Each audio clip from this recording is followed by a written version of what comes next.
Wan'Dale, can you just, I'm sorry, can you talk about, from where you were at this point last year, obviously you're still coming back with a knee and now where you are, how do you feel? Are you starting to feel comfortable with what you're doing? Yeah, I would say it's completely night and day. Last year around this time I wouldn't even run the routes. Barely sprinting, so to come out here now and be able to go out through a full practice and not even worry about my knee at all, it's like I said, night and day.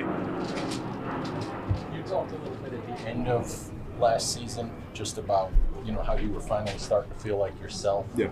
How are you feeling right now, and how much are you looking forward to entering a year fully healthy? I feel like I'm kind of back to myself all the way. Having a full off season to train and not have to rehab, so it was a really big deal to me just to be able to go back home and do everything that I was able to do and just get back to myself. So. How's it been having Drew on the practice field with you? It's been pretty cool. He's a cool dude. He's really calm out there. He's not trying to do too much. So it's been really nice. So. Feel like Kentucky? Yeah. Do you anticipate your role growing in this offense?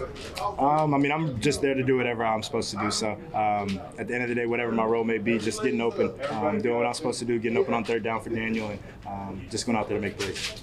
Wan'Dale, you're now entering year 3, but you've seen a position group in the receiver room really turn over, go from where it was 2 years ago, where seemingly guys were coming up from the practice squad and starting games, to now where you're at. Can you put in perspective what you feel like you have in the wide receiver room right now? Obviously we're a really young group. We're still learning a lot of things, and just each and every day we're just trying to go out there and continue to get better. I think we all bring a little bit of a different skill set, but we can all do similar things, and that allows Daves to move us all around, and I think it'll be a really good group to be around. So.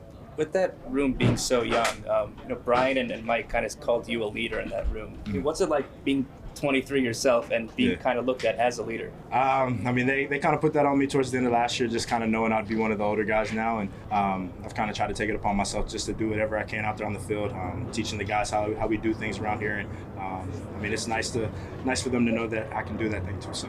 How is that being called old?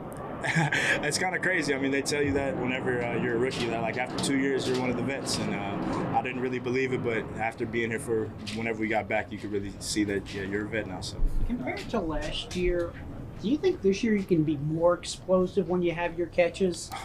No question about it. Especially for the first couple weeks of the season, I didn't feel anywhere near like myself. Obviously, just being able to go out there and just do what I have to do, and now just feeling all the way healthy, I feel like I can do everything I need to do. So. I would think that gives you a great sense of confidence that you've regained what you had, what you had. Mm-hmm. Oh yeah, there's no question about that. There'd be times last year I wasn't all the way confident in doing whatever I had to do out there. Like I said, probably until that Green Bay game, I wasn't out there just doing whatever it was and not thinking about my knee. And so, just really excited for this full year of being healthy. So. What is it in your game you really haven't shown?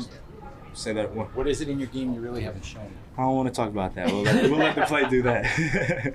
We saw the explosiveness yesterday on that slant you catch and you go. How much do the GPS numbers sort of reflect that? Hey, you're moving better than you were last year at the beginning, especially when you're coming back from that injury. I would say in this offseason I'd hit some numbers that I hadn't hit ever. So it was pretty nice to see that, and hopefully being able to hit those numbers fully in pads and just show that explosiveness out there on the field. I know this group is not limited to you, Jalen, and Malik, but it seemed like you guys were having a little bit of a party yesterday out there on the field. How much do you appreciate their talent and what they bring to the table and what that could mean for what you're able to do on the inside? Everybody helps everybody. The more Malik catches the ball down the field and Jalen catches the ball downfield, the more it's going to open space for me inside and underneath. And the more that I'm catching the balls underneath, they're going to have to start bringing guys down just to try to stop that, and they can get deep. So everything works hand in hand. So I'm excited with those guys, and like I said, we can all do a little bit of everything too. So I know your social media team had a little fun with the Spider-Man meme. Was that the intention with you guys yesterday, that celebration? A little bit, yeah. We saw the meme and we were kind of like, that'll be a pretty cool little celly. So it was pretty fun. Choreography have to be any better though? It looked. It'll definitely get better. That was just the first one right there. So we got to training camp and all the training camp, and then once the season rolls around, we'll be good with it. Have you noticed the difference in Coach Dable? He's calling plays obviously this spring, and have you noticed any difference in him? I wouldn't say necessarily a difference. He's always kind of been the fun, joking guy, and I think now that he's calling plays, he's a little bit more intense with us and just making sure that we're on top of everything. But he's been the same guy ever since I got here for the most part.